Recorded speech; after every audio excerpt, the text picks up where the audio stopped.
So this is where I find the neurodiversity affirmative paradigm, which very much is rooted in like feminist paradigm, which also has parallels, in terms of affirming someone's identities that can then be so incredibly empowering for someone as they move forward. Yeah, and it's that piece about self-empowerment within a context where we recognize that there is a lack of community support for so many of us, of many identities. Welcome to the Colleague Down the Hall podcast. This episode is sponsored by the Collab Oasis Clinical Consultation Groups. Hi, I'm Janine Wolf, and I'm your colleague down the hall. I have a passion for helping fellow therapists get the clinical and collegial support we all need to do this work. And wow, it just keeps getting harder every day. I'm the founder and facilitator of the Collab Oasis Clinical Consultation Groups. I have been a social worker for almost 30 years, and I own a successful solo online private practice. More of us than ever are practicing in solo or online practices, and we all need colleagues to process cases with, commiserate with on those really hard days, and also to celebrate our successes with. In this podcast, I'll bring you insights about trends and changes in our field and sit down with amazing therapists who are doing amazing work. We'll discuss fictionalized cases, ways to practice sustainably, and of course, there will be plenty of laughing. I love laughing with friends. I'm so glad to have you as one of my colleagues down the hall.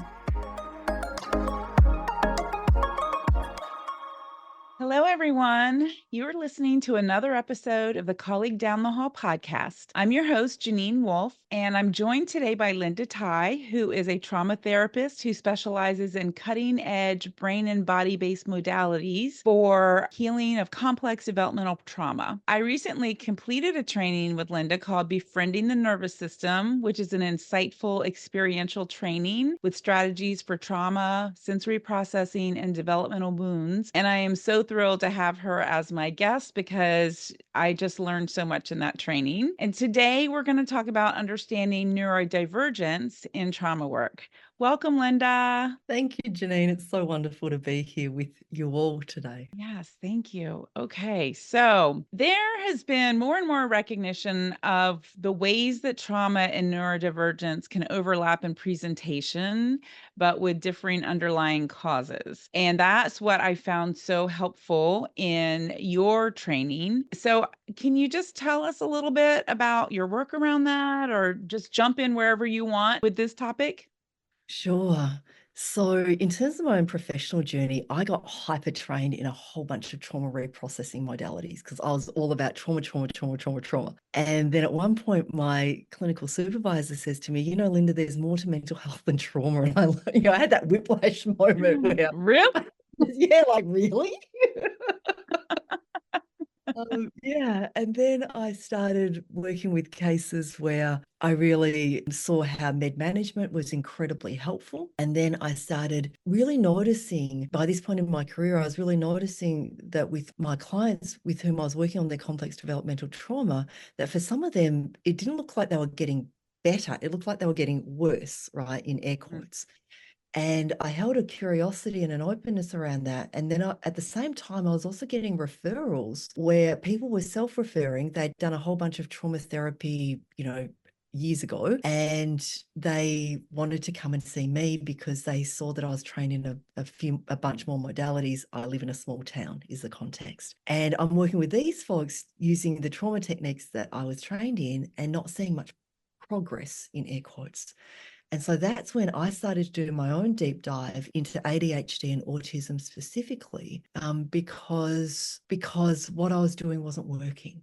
Yeah. And around the same time, I also had a couple of clients where I was also doing that I was trying to do the trauma work and it wasn't quite landing, or we weren't making headway. And I was thinking, okay, there's either a whole bunch more symptomatology that I'm not aware of, or there's more going on here. And because their issues were confounded by person and environment issues in terms of family members, I was bringing their partners in. And then once I brought their partners in, I was like, oh, okay, I see what's going on here. My client is neurodivergent or the partner is neurodivergent. And so there's that mismatch thing happening. And so that was how my journey evolved. And then somewhere along the way, it also became part of my own journey in realizing that there were things that were popping up in me and I had nowhere to place them in terms of trauma symptoms. And then I did my own work around racialized trauma. Yeah. Okay. And then there was stuff that was left over, and I could really see that the elements of neurodivergence emerging there. So it's been a fascinating journey. Yeah, and I'm so appreciative of this journey because you recognize that there was this missing piece and you sought it out. And there's so much more acceptance isn't the right word, openness to learning more about neurodivergence these days, at least within our field. I don't know about the world in general, but I feel so many more professionals are learning more about it, not like what it used to be framed in the past and the symptoms that were noticed in the past, but that this is a little more prevalent than we thought and impacts people in different ways. It impacts women versus men in different ways. And then to go on and see that, so you have these overlapping symptoms. So you might have a person with trauma who is also ADHD or autistic. And so knowing the underlying cause impacts the way you treat them. Is that correct? Yes. One thing I write in my notes is how assessment and diagnosis is ongoing and continuous. Yeah, because some things Yes. we don't know about until we become aware of them. And so these days, when I take a history, like there's what the history says, and yet we know that there's so much confluence with trauma and sensory processing and neurodivergence, and also retained primitive reflexes, which is an area that I'm getting into now, that it can be challenging to pass that all apart. And so this is where I find the neurodiversity affirmative paradigm, which very much is rooted in like feminist paradigm, which also has parallels, in terms of affirming someone's identities that can then be so incredibly empowering for someone as they move forward. Yeah. And it's that piece about self-empowerment within a context where we recognize that there is a lack of community support for so many of us, of many identities. Yeah. Absolutely. And I love the self-empowering piece. One of the things that I realized, I was late diagnosed ADHD, and I heard this expression and I could never remember the second half of it because I wasn't ready to remember it yet. But now I teach this to my clients because I work with a lot of neurodivergent women in particular. And so the expression is ADHD is not an excuse. And then my brain would just stop there. But the second part is it's an explanation. And I encourage my clients, like, learn about what this means for you so that you can deal with some of those negative self-perceptions that you developed from trying to be neurotypical because you were neurodivergent in a neurotypical world. And it's so empowering to learn about these things. And also along the way, you can't help but discover strengths as well. For most people, I think. Yes, absolutely. And to not close the door with the neurodivergent piece, right? So to go, yes, an explanation isn't an excuse. Sorry, it's ADHD isn't an excuse, it's an explanation.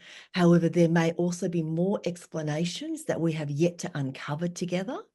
Yes, I So, love that. so to not close the door with the ADHD piece. Yeah. Yeah, because you are not a diagnosis either. Exactly, right, yeah.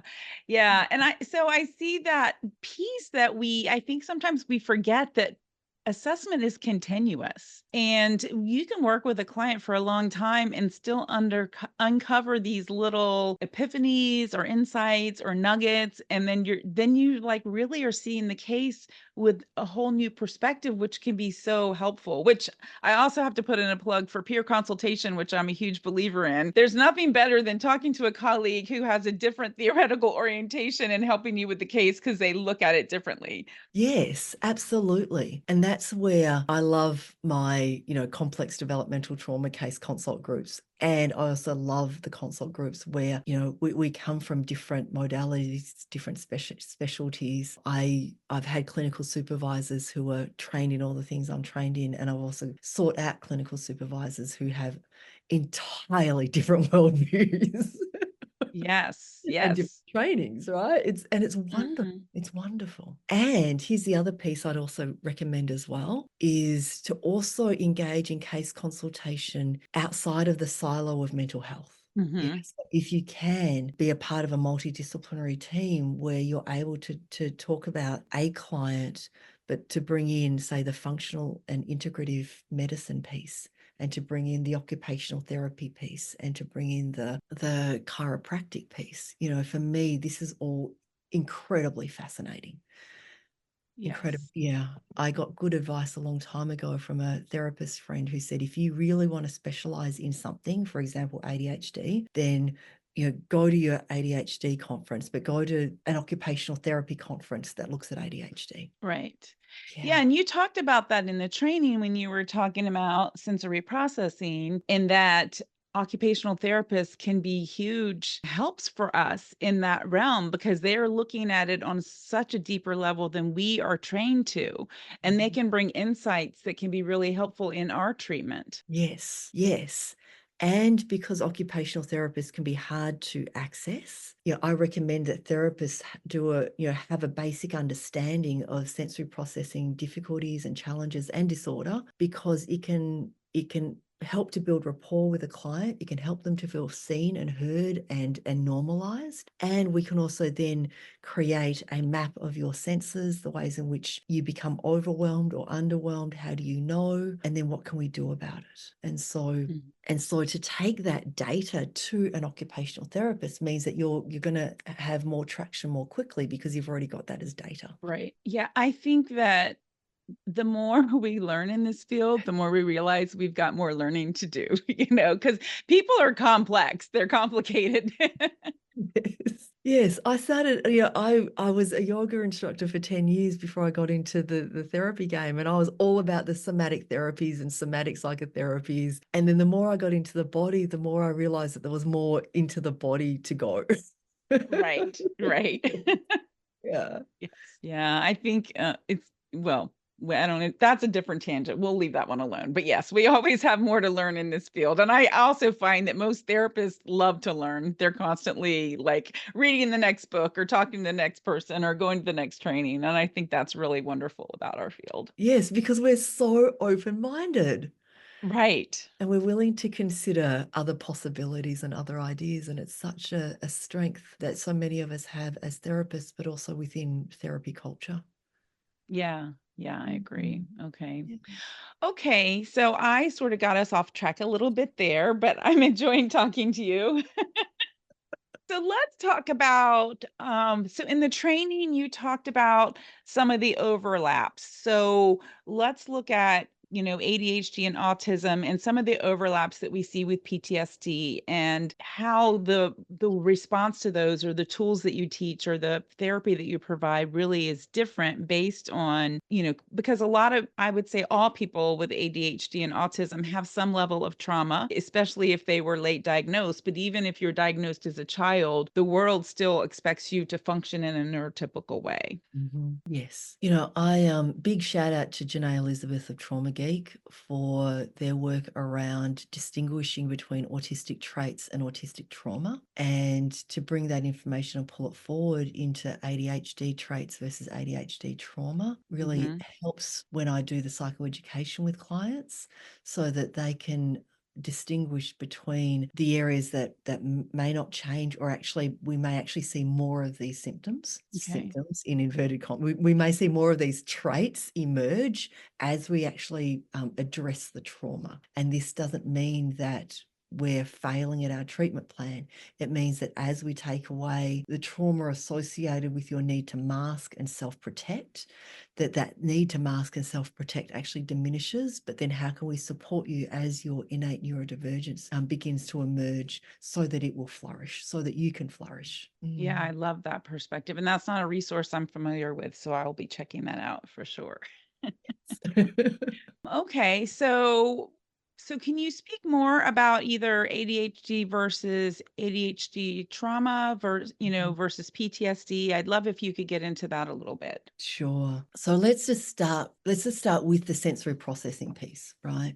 So in the general population, between 5 and 15% of individuals experience sensory processing disorder, in the sense that it actually merits the sense of not being functional in the society that we currently have established.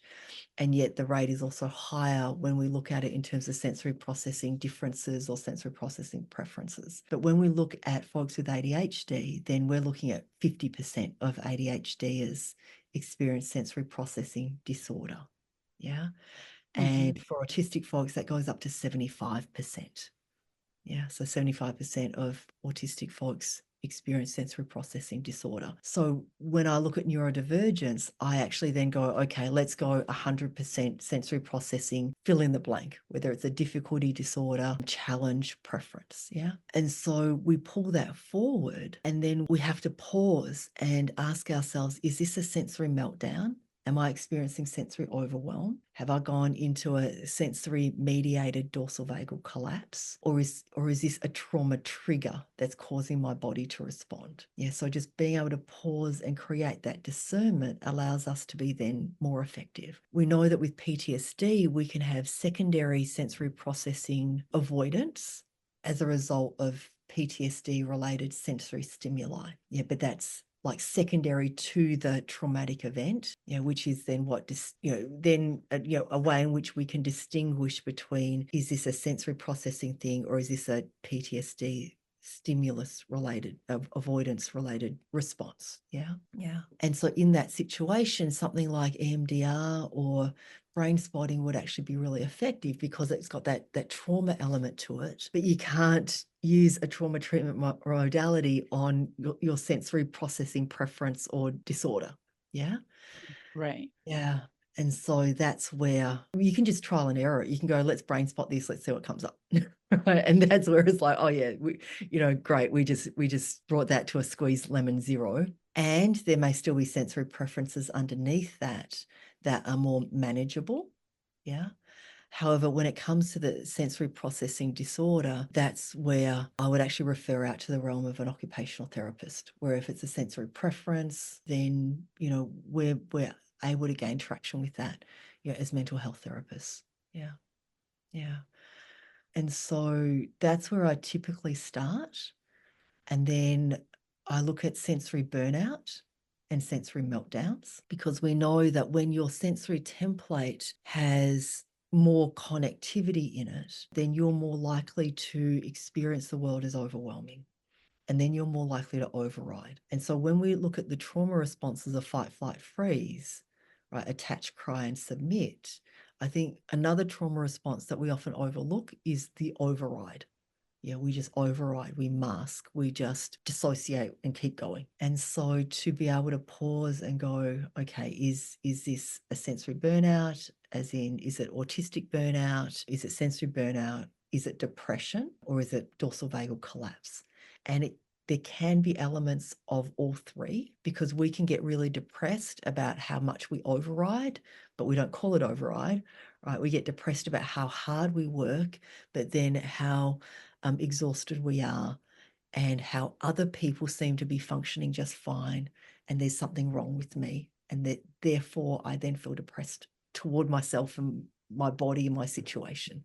And then I try and override even harder. Yeah. And then I'm pushing myself even further. And so that's where, particularly for neurodivergent therapists, it's actually important to pause and go, is this compassion fatigue? Is it vicarious trauma?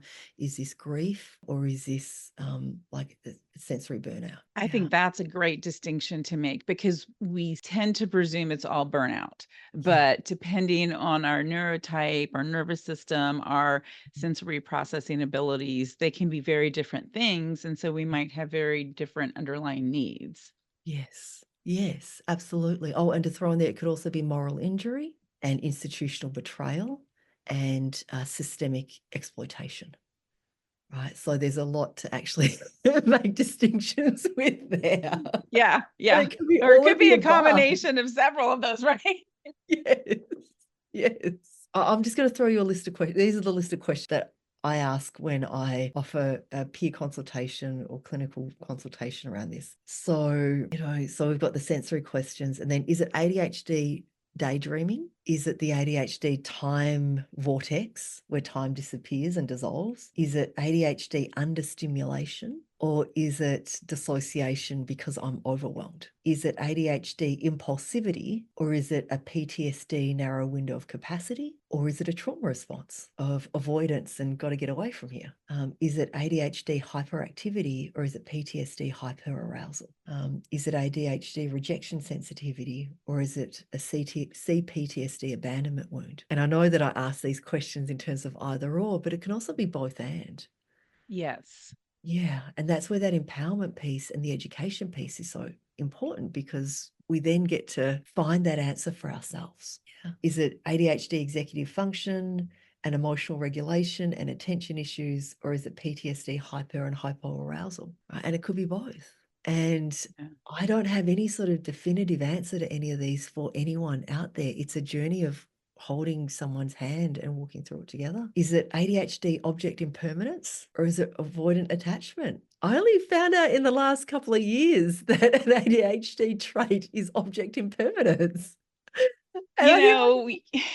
You get that example in your training, like, if my loved one is not in front of me, they cease to exist. And I was like, oh my gosh, you're like talking to me right there. Because if I'm out of town, like, I love my husband, but I don't think about calling him per se, or my friends will get irritated. They're like, you never text me.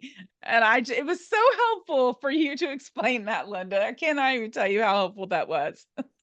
Yes, right. And then people, through the lens of attachment theory, think that there's something wrong with me, that I'm avoidant attachment. Is like, no, you're just not in front of me. You're not, you're not physically real. Right. Yeah. And ADHD brain, I'm not sure so much about the autistic brain, but the ADHD brain is constantly jumping from one topic to another, exploring things. Like, there's a lot going on up there. And if something's not right in front of you to get your attention, there's other stuff that has your focus. Yes, yes, yes. And I can only focus on so many things at once. And that's typically like one thing before I jump to the next one thing. Yes, right. Yeah.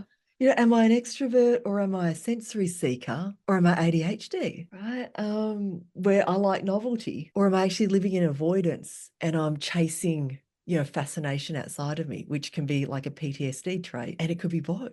And to me, it's just so fascinating. Yeah.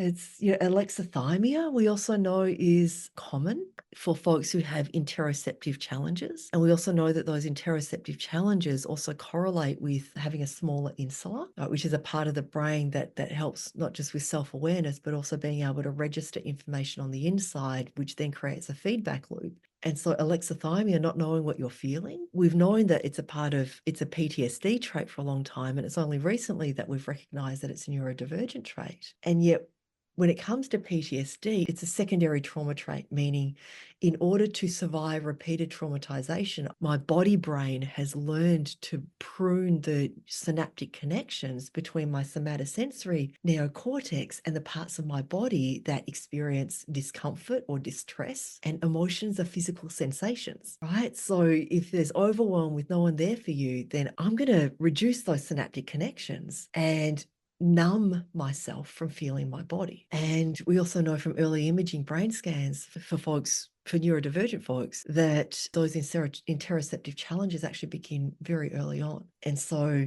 is my alexithymia, my inability to contact my emotions, is it trauma related? Is it a skill that's not taught?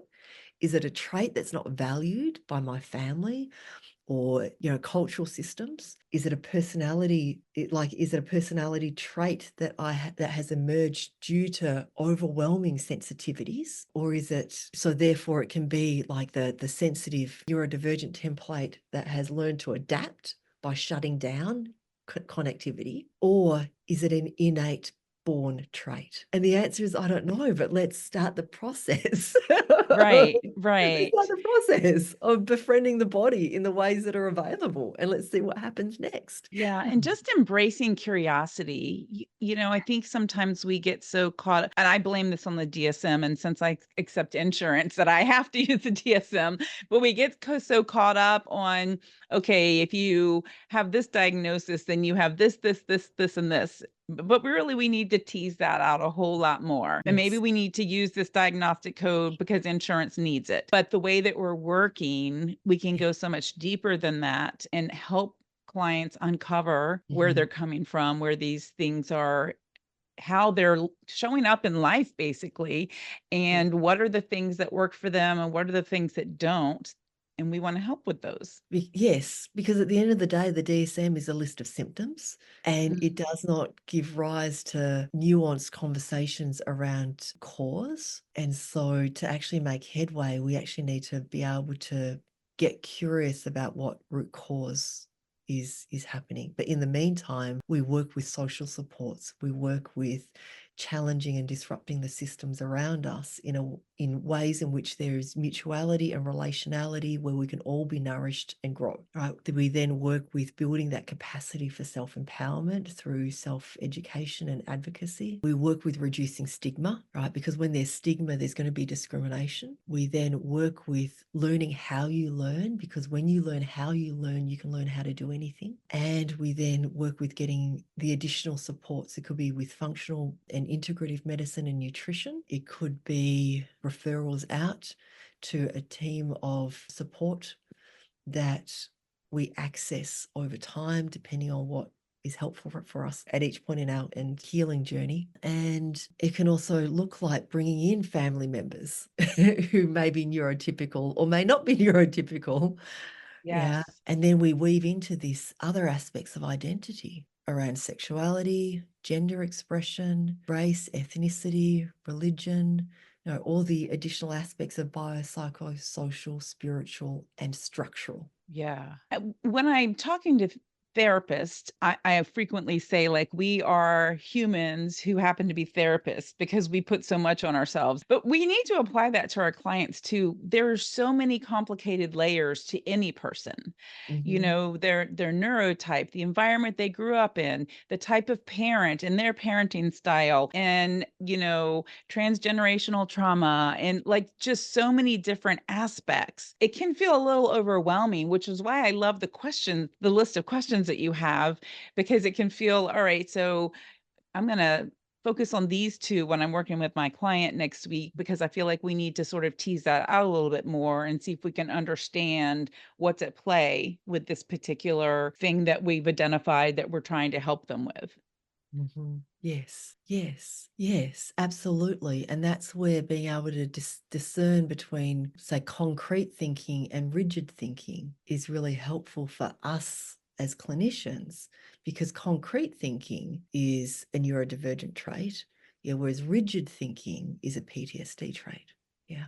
And the autistic brain builds learning from the brainstem up. So in working with autistic clients, I actually don't, I use metaphors that are helpful for them, but I let them generate it. And we actually speak very concretely, and I let them ask their concrete questions so that we can actually build and scaffold in the education and then the skills. And I find with And my clients, I'm sorry. there's a lot more of that, the building of psychoed through concrete learning. And I Yeah. need And to distinguish between those two for me to go, oh, I get this now.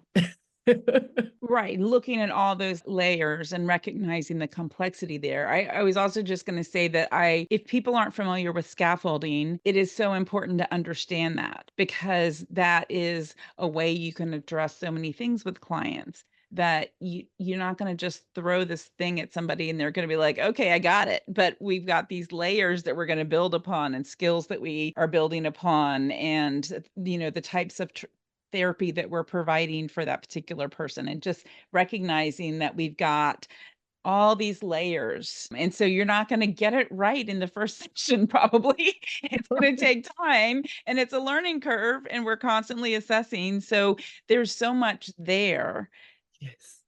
Yes. Whereas for many of my my ADHD clients, I start to scaffold in and then they'll go off onto tangents because their brain learns in a different way, right? They want to bring it in experientially and then they want to talk about it and then they want to apply it to other people's circumstances. And then I've got to rein them in to like their own circumstances. And then we need to unpack it situationally, right? In different contexts. Yeah. And so it feels like I'm a chimpanzee riding on the back of a swan.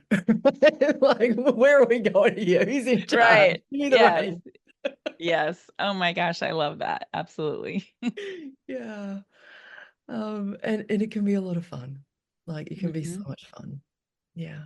And I find that the process is so much more important because the process actually allows me more insight into how their brain works, how this specific individual in front of me, how that their brain works. Because the reality is, if you've met one autistic person, then you've met one autistic person.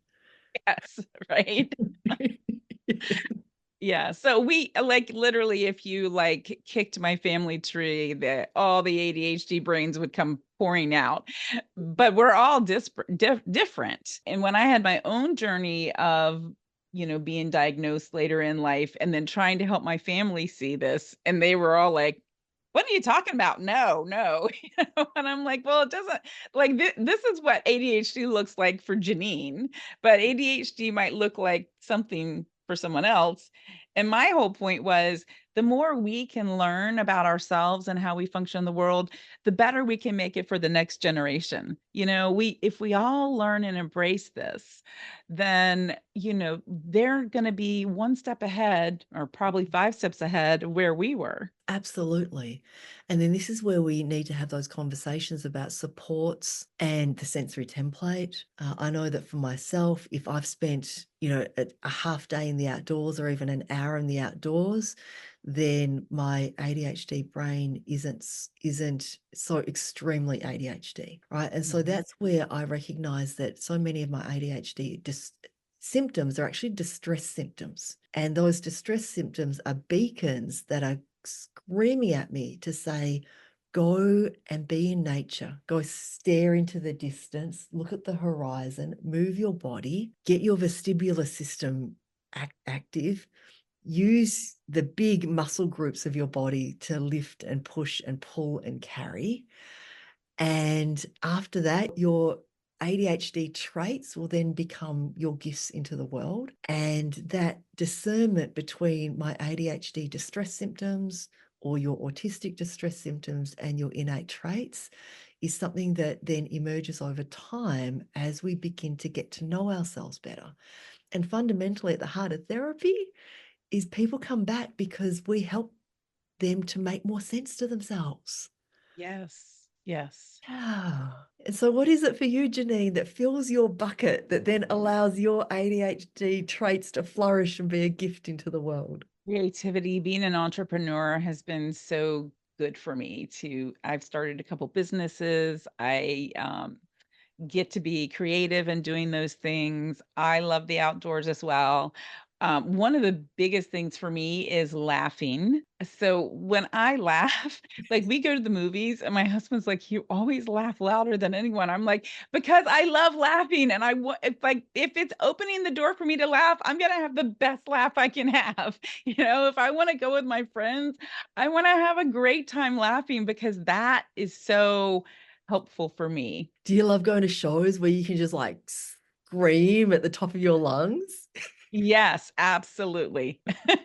And I live in a resort city. So we have a lot of free live outdoor music here. And so we go all the time and we can sing along as loud as we want to the band or scream and clap. And yeah, it's just for me, those extremes are really important because I do find that one of the things you've talked about is I find that I am a sensory seeking person. So I'm looking for that adrenaline rush, but I'm not aware when I'm about to tip over into now I'm so overwhelmed. I feel like my skin is crawling and I've got to go find a dark place to like get myself together.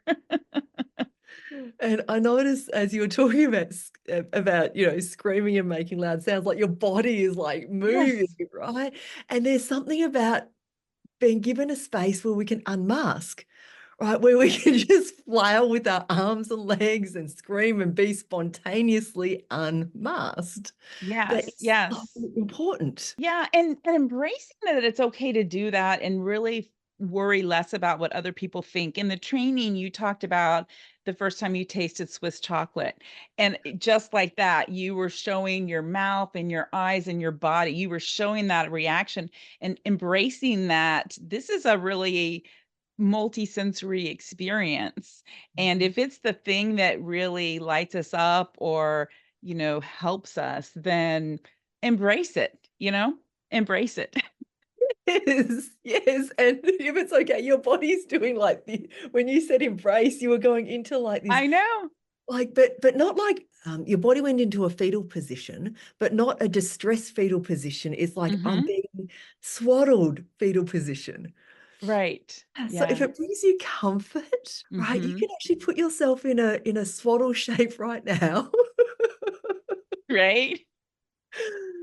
And Yeah. yeah, and do the things that give you permission to like feel this primary sense of nourishment and comfort. Right. Right. And then we also can take that a step further and remember that those visual cues with our clients are so helpful because oftentimes people are reacting with their body in some way when they're talking about something. And so keep an eye on those things, observe them, notice them. And be curious. Like I noticed when you said that you did this. Have you noticed that before? Have other people like commented on that? Is that something that's if it's supportive, then embrace that. Understand that that's good for you. Do more of it. Yes, yes, yes, for sure. And to have an office environment or to create an office environment where it's okay for folks to unmask and experience the pleasure of like their bodies being able to move and rock and express. Yes. Yeah. And oh, sorry, go ahead. No, I was going to say as a child, I was always being told I was too loud. And there's so much shame attached to that. And now I just refuse to be quiet. Like I can be appropriate in the right settings. I get that. But when there's a chance where I can be, you know, the bigger sense of myself, using the things that really help me and support me, I'm going to do that. And if other people don't like it, I don't know. When you hit your 40s and your 50s, I'm 58. Worry so much less about what other people think. So I'm like, yeah, you can just go somewhere else if you don't like what I'm doing, but I'm loving myself right now. And your unbridled joy is also my unbridled joy. Right. Exactly. Yeah. Yes. I love it's just like why people like you so we have all these outdoor music, live music, and people love it when kids come walking along and they break into a dance. And so it's like if you can enjoy that in children, why wouldn't you want to see that that's great for adults too? We don't always have to conform to these, societal standards. I agree 150,000%. I say, yeah, yeah to that. Yes. Oh my gosh, this has been such a delightful conversation. I'm feeling like we might have to do this again sometime because there's just so much to learn and you really are very perceptive and curious and you are very cutting edge on a lot of these things because, if we don't embrace the overlap in PTSD and neurodivergence and all these different things and get curious, we really are doing our clients a disservice. And so I so appreciate the work that you're doing because we need that in our field. And like I said, I feel like more therapists are becoming open to understanding neurodivergence, but we always need to keep learning because I was newly trained in brain spotting at the beginning of the year. And I just so love that, they would keep saying like, we're still learning about the brain every single day. We don't know exactly how all this works, but we know it does work. And maybe 2 years from now, we'll have information we don't have now because humans are complicated. Yes, and there's evidence-based practice, but there's also practice-based evidence. And the Yes. individual in front of you is the practice-based evidence. Mhm. And that's interesting you bring this up, because I was reading a discussion among some, I was in a therapist space, and there was a conversation going on about evidence-based practice. So I actually looked it up. And it was very interesting to me to see that a number of years ago, the APA actually came out and said evidence-based practice is actually looking for what the client needs and using whatever therapy or treatment they need. That's evidence-based practice. We tend to think of evidence-based practice as it has to have like a certain number of studies with a certain number of, participants. Then, you've got the placebo effect and, what they're actually getting.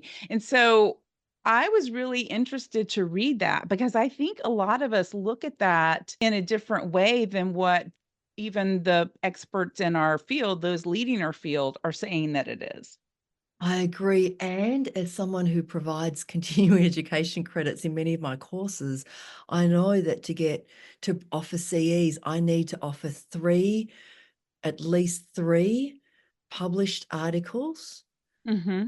that have been published in the last 5 years about Right. whatever it is that I'm teaching about for each hour of continuing education in order for the APA to sign off on that.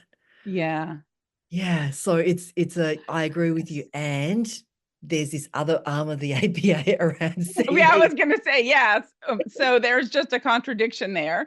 Yes, And yes, that's probably why some of us are confused, because we're told one thing, but then actually, we do need to stay up on the latest research and the current learning and those things. But we do also have to recognize that it's our job to be the expert on our client and to yeah, figure out what they need from us. yes, yes. And that's the value of peer consultation. Mm-hmm. Yeah, yeah, for Absolutely. sure. Oh, Linda, thank you so much for joining me today. This has been a lot of fun and very informational. I hope that the listeners have really learned. I'm sure that the listeners have gotten some really awesome nuggets from you today. I do want to ask you if you have a favorite phrase or an analogy or metaphor you like to use in therapy. I don't have many, but the one that I use with all of my clients is hashtags. So I use hashtags to explain trauma and trauma-related stimuli. So, for example, you go to a movie theater, right? And for you, the movies become hashtagged in with popcorn and friends and fun and blowing off steam on a Friday night, right? So those become hashtagged in together the way in which we have social media hashtags. But say something bad happens at the movie theater, then all of a sudden the hashtag movie theater now becomes hashtagged in with that unpleasant experience. So if it's gun violence, then it's hashtag movie theater. It becomes hashtagged in with gun violence, hashtag popcorn, hashtag I Mm-hmm. can't breathe, hashtag where are my friends, hashtag Friday night, hashtag I want my mother. Yeah. And Mm-hmm. so then we get all of these things hashtagged in with each other. And then you might be at someone's home and someone brings out some popcorn, and then all of a sudden popcorn, the hashtag of popcorn ignites the hashtag of what happened at the movie theater. And that hashtag is the one metaphor that I use. I'm not very good at Yeah. metaphors, but yeah. Well, when I heard you talk about that in the training, I just love that, because it's such a way, like everyone knows what hashtags are unless they've been living under a rock. And there probably are some seniors out there who maybe don't know what that is, or people who really don't like social media or technology. But most people, that's so relatable. Like they can understand, we can try and describe the connection of all those things. But when you put it together as a hashtag and all the things that fall under that hashtag, it makes so much sense. And so I love that. Thank you so much for sharing that. Okay, so we need to start wrapping up. Linda, can you tell the listeners where they can find out more about how to connect with you, or where they can learn about more about your work or your trainings? Sure. If you head over to www.linda-thai.com, that's linda-thai.com. There's a website, there's lots of fun stuff on there, lots of musings, lots of the newsletter archive, current events, things that I've got coming up. in terms of courses and classes. And there's also a monthly newsletter if you'd like to sign up for it.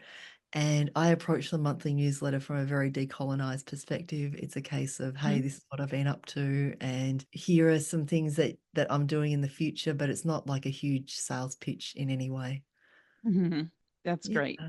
You. Yeah, I didn't know about the newsletter. I'll be signing up for that right after we finish up today. And we will have all that information in the show notes. So for all of the hardworking therapists listening out there today, I want you to please remember that our work is hard, but it doesn't have to be lonely. Thank you so much for listening to the Colleague Down the Hall podcast. For show notes, links, and downloads, head over to colleaguedownthehall.com, where you'll be able to learn more about getting the clinical support you need and resources to help you work in a supported, sustainable way. If you've enjoyed this episode, please share with your therapy friends and colleagues. Subscribe to the podcast, and if you love this episode, please leave a review.